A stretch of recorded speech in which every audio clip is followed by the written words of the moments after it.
오늘 같이 보실 말씀이 마태복음 28장 18절부터 20절에 있는 우리가 너무나도 잘 알고 있는 주님께서 우리에게 주신 지상 최대 명령, 우리가 감당해야 할 사명에 대한 이야기입니다. 하나님께서 22년 전에 주님의 기쁨 교회를 세우실 때 우리 교회에게 주신 사명이 예수님의 주재권에 복종하고 모든 교인이 사역하는 영적 가족 공동체가 하나님께서 기뻐하시는 교회임을 드러내고 계신 줄, 그 사명대로 드러내고 계신 줄 믿습니다. 그리고 하나님께서 시작하신 일을 또 마무리하시고 주님 다시 오실 때까지 우리가 그 일들을 감당케 하실 것을 믿습니다. 사실 9월 달이 안 올 줄 알았는데 오더라고요. 그래서 오늘 이제 이 취임식이 끝나면 공식적으로 담임 목회를 시작하게 되는데 저희 부부에게 이것이 부담이 됐었나 봐요. 그래서 어제 저녁에 청년부 모임을 마치고 집에 들어와서 저희 부부가 뭘 했을까요? 거룩하게 손을 붙잡고 기도하고 감사하다 이렇게 찬양을 해야 되는데 저희가 투닥투닥거리고 있더라고요. 서로 신경이 좀 민감해졌었나 봐요. 별거 아니고 그냥 넘어갈 수 있는 일인데 신경이 날카롭다 보니까 싸우고 있더라고요. 그런 가중에 제가 하나님께서 저에게 이런 마음을 주시더라고요. 너 잘하고 싶구나. 네가 하고 싶구나. 무언가 이루고 싶구나. 제가 깜짝 놀랐습니다. 내가 왜 이러고 있지? 주님의 교회고 주님께서 시작하시고 주님께서 마무리하실 교회인데 이 책임감이라는 것, 사실은 박 목사님 이제 선교 목사님 되시면 저희와 함께 또 동역하고 저희가 함께 함에도 불구하고 함께 담임 목회를 하다가 2달의 기간이 참 복됐거든요. 그것이 끝나고 이제 저 혼자 해야 된다는 생각에 이 부담감이 생기고 그 부담이 내가 무엇을 해야 된다는 그런 착각을 심어줬던 것 같아요. 주님께서 주권을 이렇게 휘두르질 않으시니까 저희 두 부부가 싸우더라고요.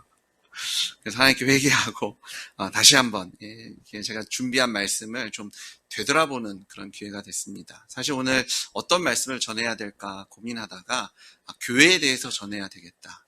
하나님께서 우리 교회를 세우셨고 그리고 계속해서 우리 교회를 통해서 일하고 계신데 3대 담임 목사가 온다고 해서 변할 일이 없더라고요.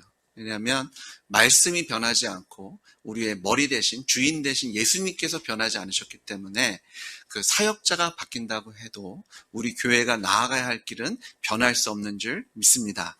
하지만 저희가 다시 하나님께 우리 교회를 세우신 목적과 이유들을 다시 돌아보면서 저희가 새로운 도약, 정말 감사한 것은 어떤 새로운 것을 다 옛날 것을 허물고 새로 세우는 것이 아니라 1대, 2대 목사님을 통해서 토대가 잘 쌓여지고 또 이 토양 작업이 잘 이루어진 그 교회 위에 제가 그 하나님의 교회를 함께 세울 수 있다는 것이 얼마나 복된 일인지 모릅니다.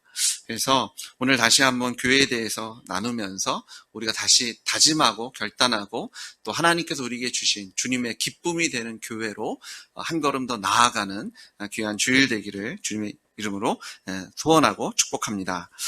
교회에 다니는 사람들을 우리가 흔히 그리스도인들이라고 부릅니다. 크리스찬이라고 부르는데요. 크리스찬이라고 부르는 이유는 이 교회 다니는 사람들이 예수님을 닮아가는, 예수님을 닮은, 그래서 우리가 흔히 제자라고 부르는 사람들이기 때문입니다. 그래서 교회는 예수님을 닮은 사람들이 모인 공동체죠.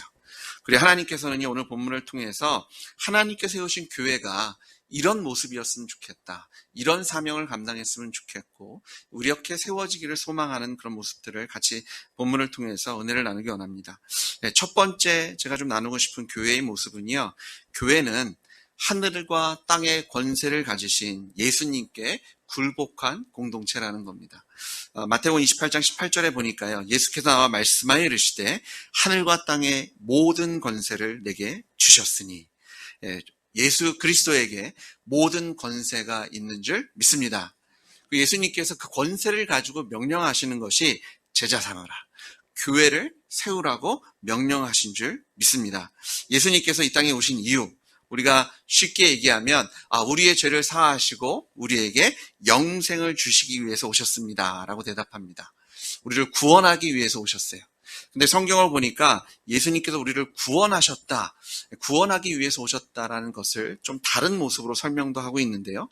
우리가 너무나 잘 아는 로마서 14장 7절부터 말씀을 보시면 우리 중에 누구든지 자기를 위하여 사는 자가 없고 자기를 위하여 죽는 자도 없도다. 우리가 살아도 주를 위하여 살고 죽어도 주를 위하여 사나니 그러므로 사나 죽으나 우리가 주의 것이로다. 이를 위하여 그리스도께서 죽었다가 다시 살아나셨으니 곧 죽은 자와 산 자의 주가 되려 하심이라. 아멘. 부활하신 예수님께서 우리의 주인이 되신 줄 믿습니다. 아멘.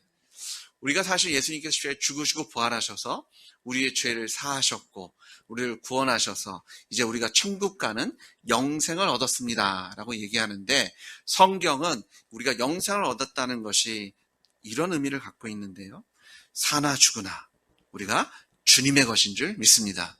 예수님이 이 땅에 오셔서 죽으시고 부활하신 이유가 산 자와 죽은 자의 주인이 되기 위해서 오셨다는 겁니다. 하늘과 땅의 모든 권세를 누가 갖고 계시다고요? 예수님께서 갖고 계십니다. 우리가 그 하늘과 땅에 속한 하나님의 피조물인 줄 믿습니다. 그래서 우리의 모든 권리는 하나님께 달려있는 줄 믿습니다. 교회는요, 하나님의 주권을 인정하고 하나님께 굴복한 사람들이 모인 공동체예요. 그래서 교회의 두 번째 의미는요, 이 예수님의 십자가 부활의 사건을 통해서 하나님께 온전히 굴복한 교회는 하나님의 나라에 속한 하나님의 백성들, 하나님의 자녀, 하나님의 가족이 되었음을 믿습니다. 우리가 하나님의 나라가 되었다, 하나님의 가족이 되었다, 우리가 하나님께 속했다는 의미는 어떤 의미냐면요, 이제는 우리가 이전에 살았던 세상과는 전혀 다른 이유와 목적과 방법을 가지고 사는 자가 되었음을 말씀하고 있는 겁니다. 저희가 이제 나라를 옮긴다는 의미를 어떻게 생각하면 그냥 우리가 살아가는 그런 환경을 조금 더 좋게, 조금 더 낫게 변화시키는 정도로 생각할 때가 있는데요. 사실 그렇지 않습니다. 제가 26년의 미국 생활을 마무리하고 한국에 왔을 때 이제 한 2달여 지났는데요. 가장 힘든 게 운전이었습니다.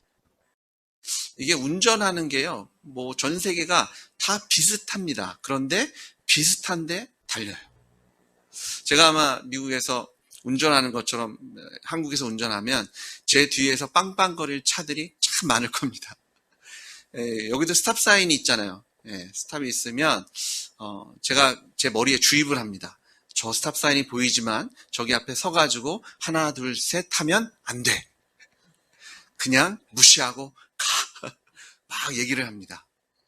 제가 거기에 서버리면 뒤에서 사람들이 막 빵빵거려, 너 지금 뭐 하고 있는 거 바빠 죽겠는데 아마 제 귀가 나만하지 않을 겁니다. 그런데 미국에서는요, 제가 그냥 스탑사인을 무시하고 가면 오히려 다르게 생각할 겁니다. 저 사람이 무슨 바쁜 일이 있나? 사고가 있나? 뭐 병원을 빨리 가야 되나? 아니면 저 사람이 취했나? 정신이 없나? 조금 더 나은 상황을 바꾼 것이 아니라 저희가 나라를 바꾼다는 의미는 법이 바뀐다는 의미고요. 우리가 지켜야 할 규례나 모든 것들이 바뀐다는 의미고, 무엇보다도 주권이 바뀐 사건입니다. 그래서 우리가 예수님을 우리의 주와 하나님을 영접해서 우리가 하나님의 소유된 백성이 되고 하늘 가족이 되었다는 것은 주인이 바뀐 사건인 줄 믿습니다. 주인이 바뀌었다는 것은요, 이제 전혀 다른 삶의 목적과 이유와 또 우리가 살아가야 하는 방법들, 우리가 지켜야 할 그런 문화적이고 또 규칙이나 규례 모든 것이 변화된 것을 믿습니다. 그래서 마태복음 28장 29절에 보니까 너희는 가서 모든 민족으로 제자를 삼아 아버지와 아들과 성령의 이름으로 침례를 베풀고. 자, 제자 삼으라고 말씀하시면서 그 명령 가운데 우리가 제자 삼는 것을 위해서 해야 되는 일을 하나 주셨는데, 그것이 아버지와 아들과 성령의 이름으로 침례를 주라고 말씀하십니다. 이 침례의 의미를 되새기다 보면 우리의 주권이 바뀌었다, 주인이 바뀌었다, 내가 살아가야 할 의미와 목적과 방법들이 전혀 새롭게 변화되었음을 우리가 침례를 통해서 발견해 나갈 수 있는데요. 자, 침례를 받았다는 의미가 뭐예요? 우리가 아까 찬양했던 것처럼 갈라디아서 2장 20절 내가 그리스도와 함께 십자가에 못 박혔나니 그런즉 이제는 내가 사는 것이 아니요 오직 내 안에 그리스도께서 사시는 것이라. 이제 내가 육체 가운데 사는 것은 나를 위하여 자기 몸을 버리신 예수 그리스도를 믿는 믿음 안에서 사는 자가 된 줄 믿습니다. 침례를 받는다는 것은요, 내가 예수님과 함께 죽었다는 겁니다. 근데 그냥 죽은 상태로 있는 것이 아니라 예수님의 부활에 연합한 자가 되어서요, 이제 우리가 새로운 피조물이 되었습니다. 이 영어 성경에서 표현이 훨씬 더 정확하고 명확하게 표현되어 있는데요, 영어 성경에서 이것을 New Creation이라고 얘기합니다. 새로운 창조가 이루어진 줄 믿습니다. 이전 것과는 전혀 다른 새로운 사람, 하나님의 자녀, 하나님의 백성, 하나님의 제자, 하나님의 가족으로 우리를 변화시켜 주신 줄 믿습니다. 그냥 조금 나은 상황으로 이주한 것이 아니라 주인이 바뀌었고요, 법이 바뀌었고 우리가 살아가야 하는 이유와 목적이 바뀌었습니다. 세상에서는 무엇을 위해서 합니까? 무엇이 가장 중요합니까? 라면 뭐라고 얘기할까요?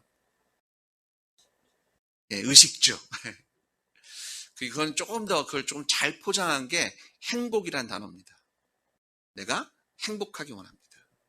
그런데 그 행복이란 단어를 저희가 조금 더 적나라하게 분석해 보면 의식주, 그리고 결국 뭐로 가요? 돈이요.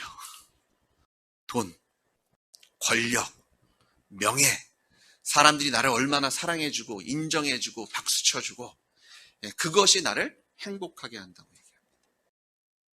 그런데 나라가 바뀌었잖아요. 주인이 바뀌었잖아요. 이전에는 세상 임금이, 죄가, 사망이 우리를 주장해서 행복이라는 것에 대해서 돈에서 잘 먹고 잘 사는 것으로, 사람에게 인정받고 세상에서 박수소리 받으며 사람들이 함부로 못하는 어떤 권력과 모양, 체면을 지키는 것에서 행복을 느꼈다면, 우리가 이제 이전 것은 지나갔으니 보라 새 것이 되었도다. 이전과는 전혀 새로운 하나님의 자녀와 나라로 삼아주신 것을 믿습니다. 자, 에덴 동산에서 아담과 하와는 참 행복했잖아요. 주님과 함께 하나님의 주권 아래서 참 누렸죠. 그래서 그때는요, 일이 축복이었습니다. 우리가 지난주에 박유성 목사님 설교를 통해서 일이 저주가 된 삶, 그냥 연명하기 위해서 사는 삶이 아니라 이제는 사명을 감당하는 삶으로 변화된 줄 믿습니다.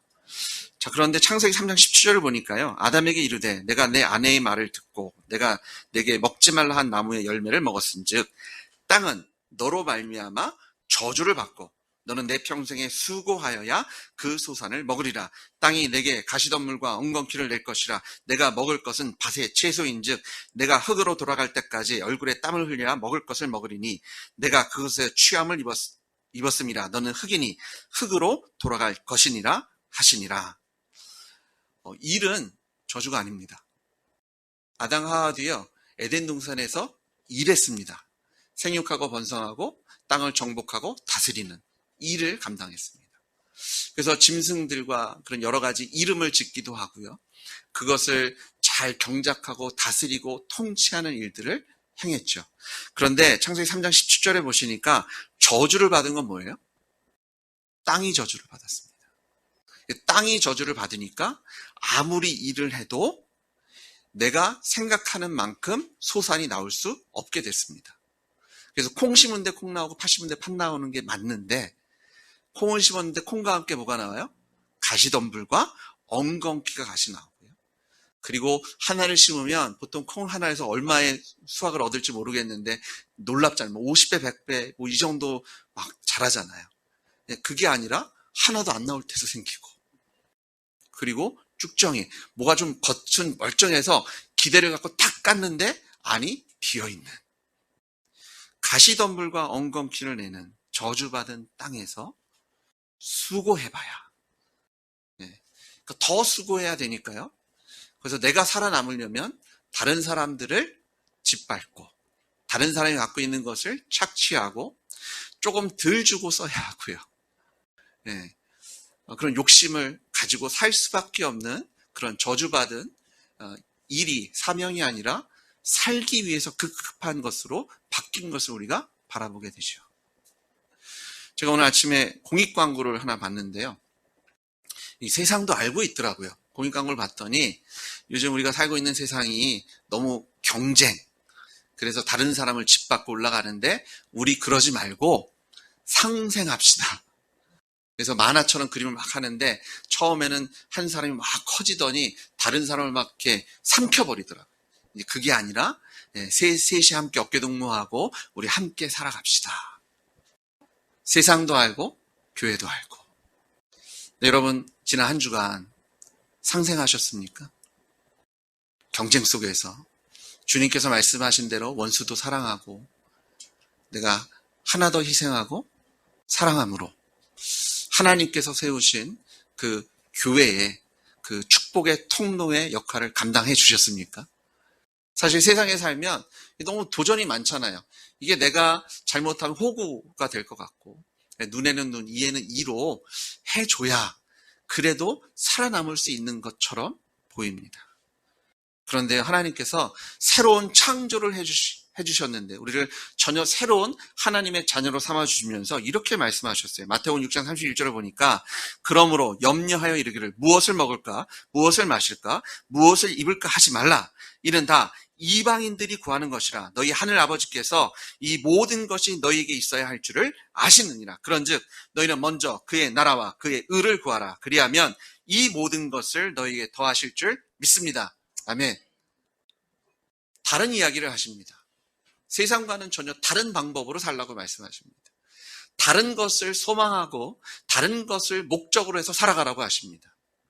먼저 모든 민족으로 제자 삼는 삶을 살라고 말씀하십니다. 하나님의 나라와 하나님의 의를 구하는 삶을 살라고 말씀하십니다. 세상에서 무엇을 먹을까, 마실까, 입을까 걱정하지 말고요. 그것은 이방인들이 누구예요? 예수 믿지 않는 사람들입니다. 예수님께서 주인이 아닌 사람들, 하나님 나라에 속하지 않았고 하나님의 자녀, 가족이 되지 않은 그 사람들이야 그렇게 살아갈 수 있지만 이제 예수님의 십자가에 흘리신 보혈과 그 부활의 권능으로 하나님의 자녀로 거듭나고 하나님의 제자가 된 교회는 이제는 그것, 먹고 사는 거 걱정할 것이 아니라 하나님의 나라와 의를 위하여 살 수 있는 하나님의 자녀와 하나님의 나라로 삼아주신 줄 믿습니다. 상상해 보십시오. 우리가 수고하고 우리가 땀 흘려 일할 때 하나님께서는요 이제 가시덤불과 엉겅퀴를 내어놓는 것을 멈추실 줄 믿습니다.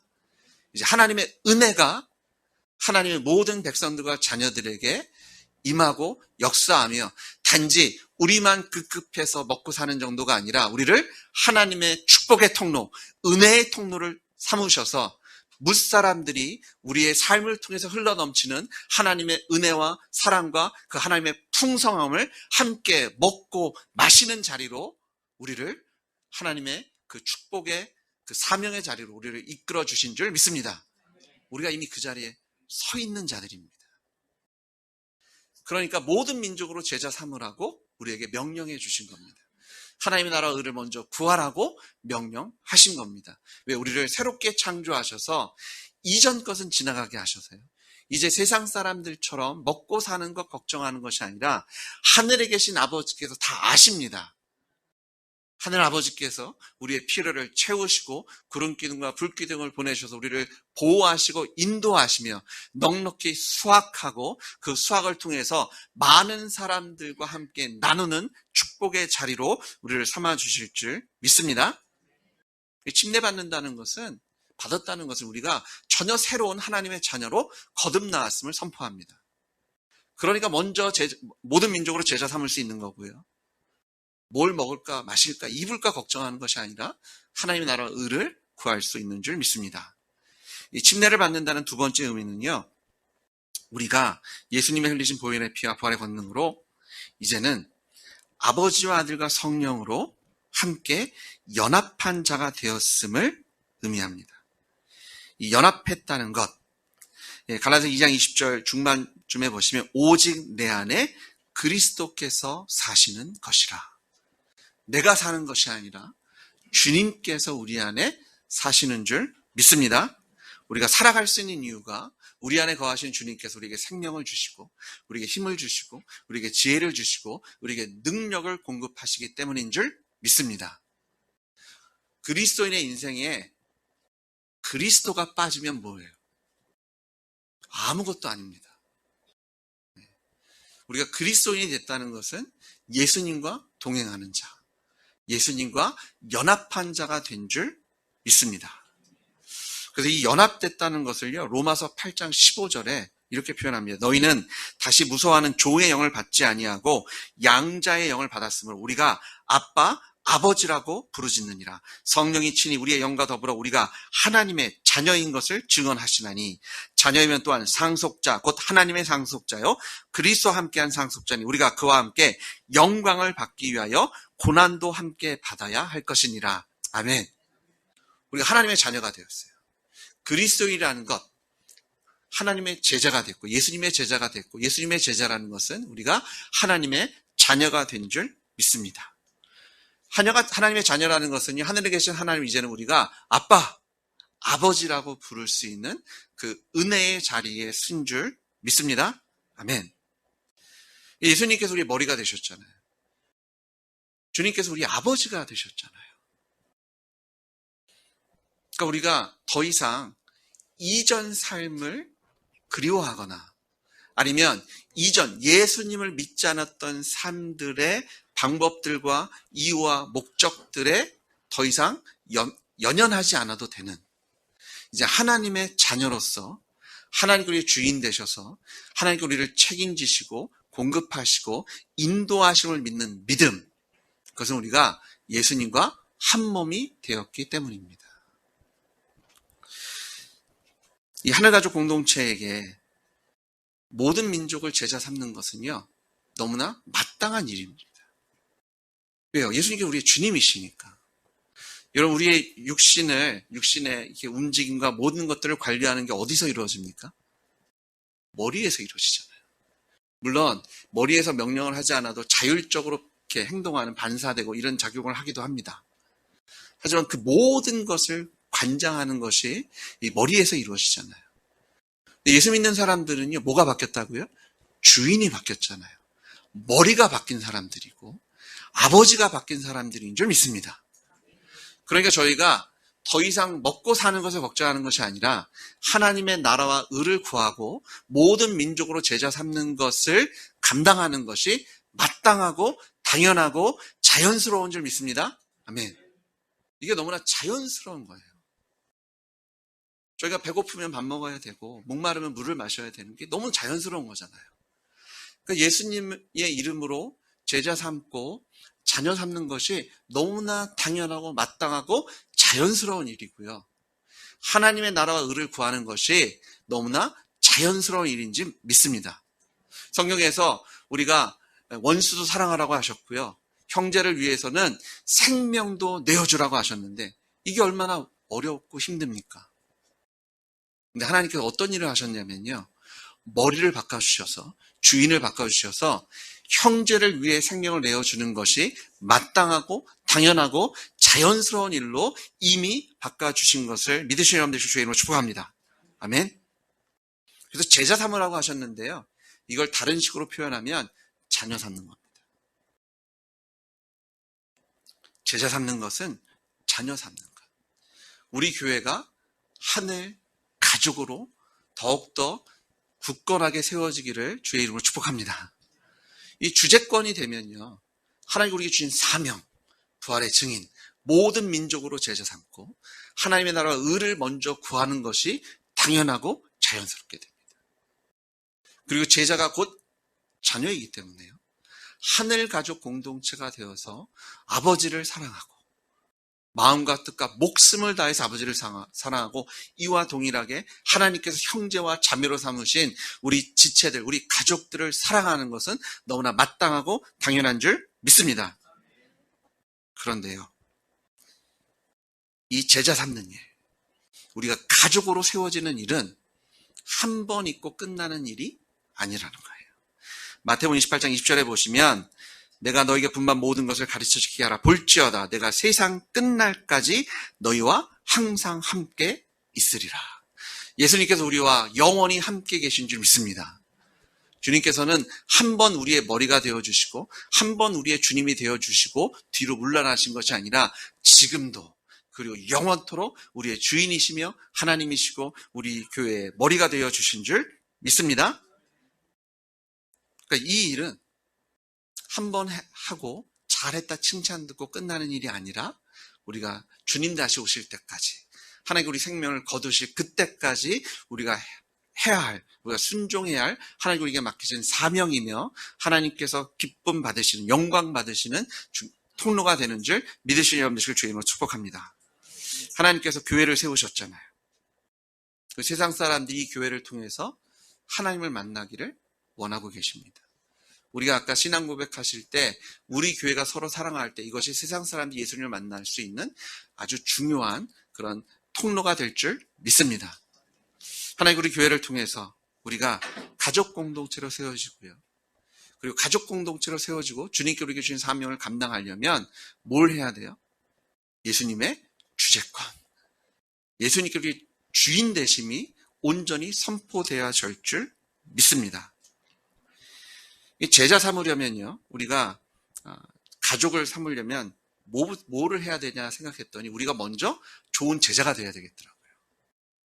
그 사람들을 하나님의 가족으로 삼아주고 자녀 삼으려면 우리 교회가 하나님의 아주 건강한 교회가 먼저 되어야 하나님께서 하나님의 귀한 그 영혼들을 우리에게 보내주시겠더라고요. 우리 준비되지 않으면 우리가 좋은 가정이 되지 않으면 뭐 어떻게 할 수가 없잖아요. 저희가 입양이라는 것을 생각하면 불쌍한 아이들이 많으니까 누구든 나서서 내가 저 아이를 입양하겠습니다. 내가 돌볼게요.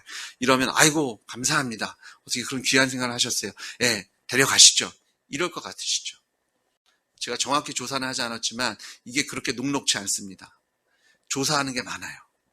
이 가정이 그 한 아이를 데려왔을 때 이 아이가 생활할 수 있는 그런 여유 공간이 있는지 집에 그런 여유 공간이 있는지 그리고 이 아이를 잘 서포트해 줄 수 있는 재력은 되는지 이 물질적인 것이 되면 그럼 이 아이가 왔을 때 정서적으로 정말 좋은 부모가 돼서 이 아이를 잘 양육하고 세워줄 수 있는 정서적인 부분도 되는지를 꼼꼼히 살핍니다. 그리고 그게 다 돼야 좋습니다. 입양하십시오. 이게 돼요. 세상에서도 그런데 저희가 제자 삼을 때 우리가 먼저 좋은 제자가 되지 않으면 우리 교회가 하나님께서 보시기에 정말 건강하고 튼튼한 교회가 먼저 되지 않으면 하나님께서 영혼을 보내실 수 없습니다. 잘못하면 그 귀한 영혼이 망가질 수 있잖아요. 그럼 우리가 어떻게 하면 좋은 제자가 되고 어떻게 하면 건강한 교회가 될까? 저희는 외적인 것을 생각합니다. 우리가 이 정도 공간이 있고 이 정도 사람이 있고 이 정도 재력이 있고 재원이 있고 능력이 있습니다. 근데 하나님은 그런 거 안 보시더라고요. 왜냐하면 하나님께서 이미 다 갖고 계시더라고요. 은과 금도 내 것이니. 저희가 뭐 재물을 가지고 하나님께 나아가서 하나님 제가 이거 드릴게요. 사실은 말도 안 되고요. 하나님 제가 그럼 시간을 드릴게요. 시공을 초월하신 하나님이십니다. 이게 뭐 저희가 드릴 게 없어요. 그럼 우리가 어떻게 하면 좋은 제자가 되고 어떻게 하면 좋은 건강한 가족으로 하나님의 자녀들로 세워질 수 있냐 봤더니 이게 예수님의 주재권입니다. 우리가 제자가 된 이유, 우리가 하나님의 자녀와 가족이 될 수 있었던 이유는 예수님이 이 땅에 오셔서 죽으시고 부활하셨기 때문인 줄 믿습니다. 산 자와 죽은 자의 주인이 되셨기 때문에 우리가 자녀가 되었고 제자가 되었어요. 그러니까 우리가 좋은 제자가 되고 우리가 하나님 앞에 건강한 가족이 되려면 부활하신 예수님께서 우리의 주와 하나님 되셨음이 우리의 입술에서 매일매일 선포되어지며 단지 입술로만 주여 주여 하는 것이 아니라 우리의 삶 속에서 예수님의 주재권이 온전히 드러나는 여러분 되실 주의 이름으로 축복합니다. 하나님께서 우리 교회에 여러 가지 생각을 하게 하시는 것 같아요. 그냥 어려운 말로 예수는 나의 주님이십니다. 막연하게 공허하게 선포하는 것이 아니라 우리의 삶의 영역 아주 세세한 부분까지 정확히 하십니다. 네가 시간을 보내는 여유 시간에 그 시간의 주인이더냐. 일터에 가서 일하는 그 시간의 주인은 누구이더냐? 사람과 만나 대화하고 식사를 하고 자녀들을 양육하며 자녀와 함께 즐거운 시간을 보내든 아니면 혼내는 시간을 가져야 하든 그 모든 영역 속에서 예수님께서 주인이신지를 묻고 계십니다. 우리가 이것을 다른 얘기로 하면 부활이 실제가 된다고 얘기합니다. 끊임없이 주님께서 질문하십니다. 너는 좋은 제자이냐? 우리가 좋은 제자가 돼야 제자 삼을 수 있습니다. 우리가 건강한 가족이 돼야, 하늘 가족이 돼야 우리가 자녀 삼을 수 있는 줄 믿습니다. 여러분의 삶의 모든 영역 속에서 부활하신 예수님께서 그곳에서 여러분을 통치하고 다스리시며 공급하고 인도하고 보호하고 계신 줄 믿습니다. 입으로만 주님 주님 하는 것이 아니라 우리의 모든 삶의 영역 속에서 예수님께서 주인이심을 선포하고 하나님의 좋은 제자로 하나님께서 믿고 맡길 수 있는 건강한 하늘 가족으로 굳건하게 세워지기를 예수님의 이름으로 축복합니다. 1대 2대 목사님께 제가 정말 감사를 드립니다. 아까 처음에 말씀드린 것처럼 새롭게 시작하는 것이 아니라 정말 좋은 토대 위에서 우리가 복음으로 더 아름다운 교회, 건강한 교회, 또 하나님께서 정말 무한정으로 하나님의 영혼들을 맡길 수 있는 건강한 교회로 함께 나아가기를 소망하고 또 주님께서 그것을 우리를 통해서 예수 그리스도를 통해서 성령을 통해서 이루실 것을 믿습니다. 같이 기도하시겠습니다. 주님 아버지 감사합니다. 우리를 제자 삼으시고 우리 하나님의 자녀 삼아 주셔서 우리를 통해 세상의 빛과 소금의 역할을 감당케 하셔서 죽어가는 영혼들을 살리시고 이 세상에 아버지 하나님 하나님의 사랑을 선포케 하셨으니 아버지 하나님 이것이 우리의 특권이며 이것이 우리의 기쁨임을 다시 한번 고백하고 선언합니다. 아버지 하나님 예수님의 부활을 선포함으로 다시 한번 예수님이 우리의 주와 하나님 되셨음을 믿음으로 선포하오니 주님 우리를 통해 영광 받으시고 우리 교회를 통해 기뻐하여 주십시오. 주님 우리 교회가 이 어두운 세상에 빛과 소금의 역할을 넉넉히 감당케 하실 것을 믿사오며 예수님의 이름으로 기도드렸습니다. 아멘.